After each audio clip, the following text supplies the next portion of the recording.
তো এইখানে আপনার ঢাকা উত্তর সিটি কর্পোরেশন কর্তৃক যে গাবতলী হাটে যে ইজারা, সেখানে ইজারা দেওয়ার ক্ষেত্রে যে আপনার যে অনিয়মটা বা যে দুর্নীতিটা, সেই ফ্যাক্টটা তুলে ধরার জন্য যে একটা অভিযোগের প্রেক্ষিতে আমরা এনফোর্সমেন্ট অভিযান হিসেবে আজকে এখানে আসছি। জি।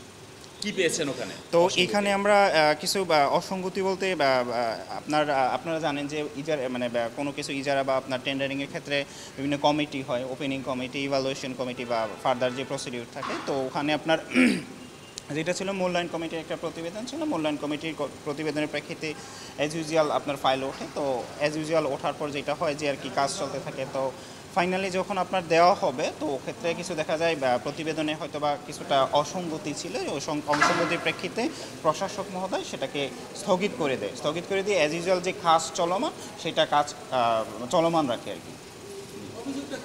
অভিযোগটা ছিল যে আপনার ইজারা প্রদানে একটা অনিয়ম ছিল, ইজারা প্রদানে মানে ইজারা যে দিবে সেইটা অনিয়মটা আর কি। এই অনিয়মের প্রেক্ষিতে আমরা এখানে আসা। তো এইখানে যে আপনার যেটা হয়েছে আর কি, তো প্রশাসক মহোদয় স্যার যেটা করছে, তো উনি আসলে যে সিটি কর্পোরেশন যে বিধিবিধান, ওনাদের যে নীতিমালা, সেই নীতিমালা অনুযায়ী কাজ চাচ্ছিল, কিন্তু নীতিমালার দেখা যায় মূল্যায়ন কমিটিতে সেক্ষেত্রে কিছুটা হয়তো বা প্রতিফলিত হয় নাই, যে জন্যই এটা আপনার অ্যানোমালাসটা রয়ে গেছে।